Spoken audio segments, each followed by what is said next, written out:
ஒன்று கொரிந்தியர் அதிகாரம் 13 இறைவார்த்தைகள் 1 முதல் 13 வரை. நான் மானிடரின் மொழிகளிலும் வானதூதரின் மொழிகளிலும் பேசினாலும் அன்பு எனக்கில்லையேல் ஒலிக்கும் வெண்கலமும் ஓசையிடும் தாளமும் போலாவேன்.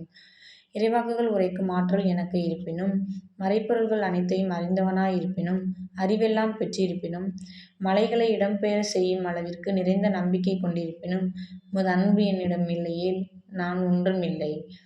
என் உடைமைகள் எல்லாம் நான் வாரி வழங்கினாலும் என் உடலையே சுட்டெரிப்பதற்கென ஒப்புவித்தாலும் உமது அன்பு என்னிடம் இல்லையேல் எனக்கு பயன் ஒன்றுமில்லை.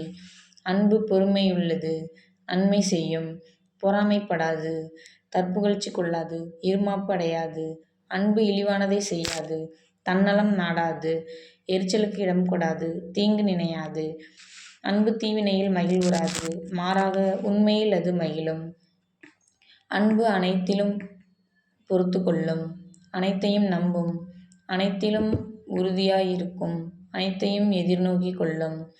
இறைவாக்குகள் உரைக்கும் கொடை ஒழிந்து போம், பரவசப் பேச்சு பேசும் கொடை உவைந்து போம், அறிவு அழிந்து போம், ஆனால் அன்பு அழியாதது. ஏனெனில் நமது அறிவு அரைகுறையானது, நாம் அரைகுறையாகவே இறைவாக்கு உரைக்கிறோம். நிறைவானது வரும்பொழுது அரைகுறையானது ஒழிந்துவிடும். நான் குழந்தையாய் இருந்தபோது குழந்தையைப் போல் பேசினேன், குழந்தையின் மனநிலையைப் பெற்றிருந்தேன், குழந்தையைப் போல் எண்ணினேன். ஆனால் பெரியவன் ஆனபோது குழந்தைக்குரியவற்றை அறவே விட்டுவிட்டேன். ஏனெனில் இப்போது நாம் கண்ணாடியில் காண்பது போல மங்கலாய்க் காண்கிறோம், அப்போது நாம் நேரில் காண்போம்.